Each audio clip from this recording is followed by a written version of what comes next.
दोस्तों, इस वीडियो में हम बात करेंगे यूपी की राजधानी लखनऊ से लेकर पूर्वांचल के क्षेत्रों में जगह जगह गांवों में डीह का स्थान एवं सैयद की मजार क्यों बनी होती है तथा दूसरे राज्य या क्षेत्रों में क्यों नहीं। नमस्कार, मैं वीरेंद्र राज बीरू अपनी बात चैनल में आप सभी दर्शकों का हार्दिक स्वागत करता हूं। दोस्तों, इसे जानने के लिए हमें इतिहास के पन्ने को पलटना होगा और जाना होगा 1000 वर्ष पीछे। इसकी शुरुआत होती है अफ़गानिस्तान से। वहाँ एक जगह है गजनी, जहाँ का शासक था सुल्तान महमूद गजनवी। भारत में इसको महमूद गजनवी के नाम से जाना जाता है। भारत के इतिहास में इसे महमूद गजनवी के नाम से जाना जाता है।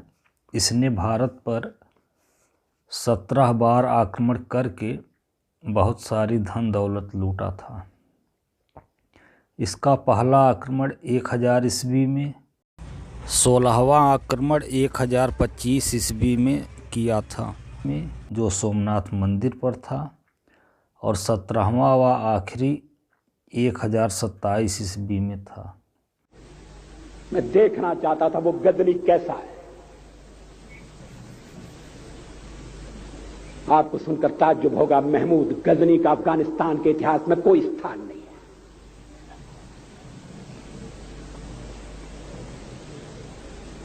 गजनी छोटी सी जगह है, छोटा सा गांव है।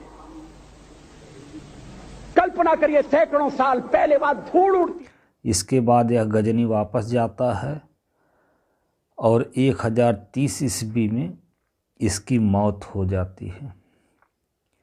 अब गजनी का शासक इसका भांजा सैयद सलार मसूद गाजी बनता है। लेकिन अफ़गानिस्तान के ही दूसरे क्षेत्र के सेल्जुक तुर्कों ने गजनी पर आक्रमण कर दिया और मसूद गाजी को युद्ध में हरा दिया।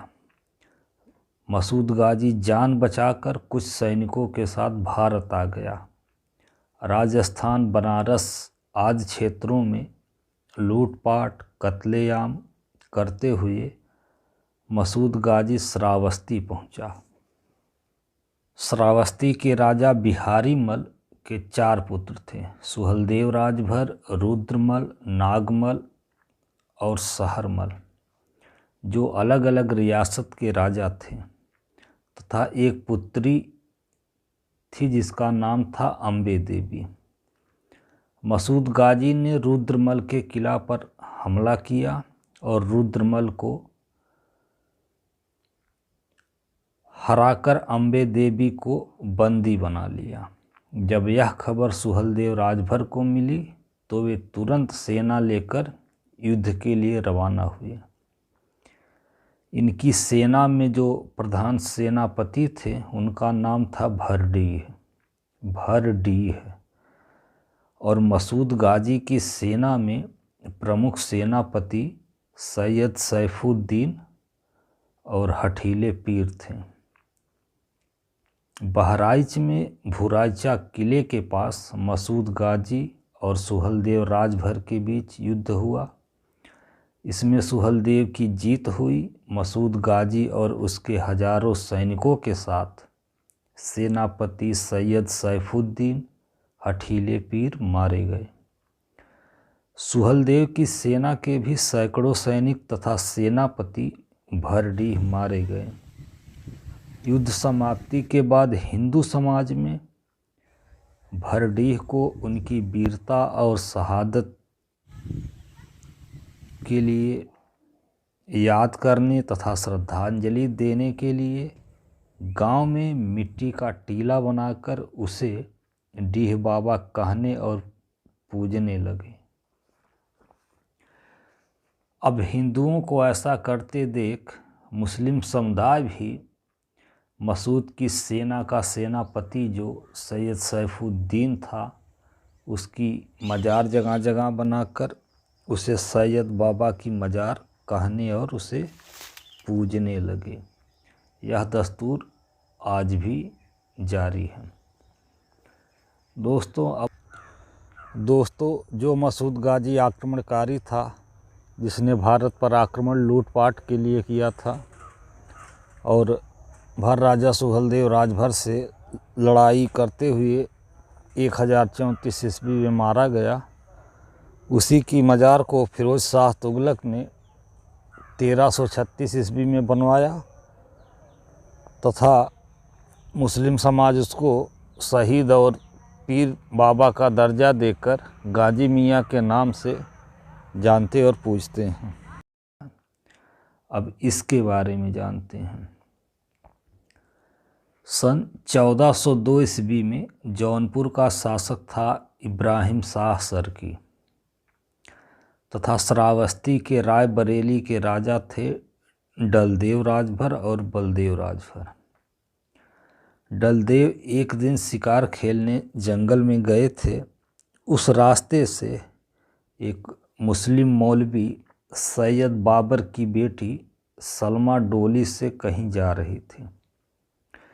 डलदेव ने उसको बंदी बना के अपने किले में उठा लाया। डलदेव उसे बंदी बना के अपने किले में उठा लाया। सलमा के पिता ने जौनपुर के शासक इब्राहिम शाह सरकी से इसकी शिकायत की और अपनी बेटी को छुड़ाने के लिए मदद मांगी। इब्राहिम शाह सरकी ने कुछ महीने बाद होली के दिन डलदेव बलदेव के किले पर रायबरेली में आक्रमण किया। उस दिन ये लोग, होली का दिन था इसलिए शराब पीकर नशे में धुत थे और युद्ध में इन लोगों की पराजय हुई और युद्ध में ये लोग मारे गए।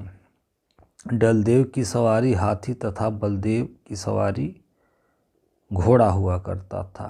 अब इनकी याद में उस डीह के चबूतरे पर हाथी और घोड़े की मूर्ति लगाई जाने लगी और साथ में इनको भी डीह बाबा के साथ पूजा जाने लगा। तो दोस्तों, यह थी मेरी एक वीडियो, गांव-गांव में डीह का स्थान क्यों होता है, उस पर एक हाथी और एक घोड़े की मूर्ति क्यों बनी होती है। उम्मीद करता हूँ वीडियो आपको पसंद आई होगी। वीडियो पसंद आई हो तो लाइक और शेयर करें ताकि दूसरे लोगों को भी यह जानकारी प्राप्त हो सके। नमस्कार।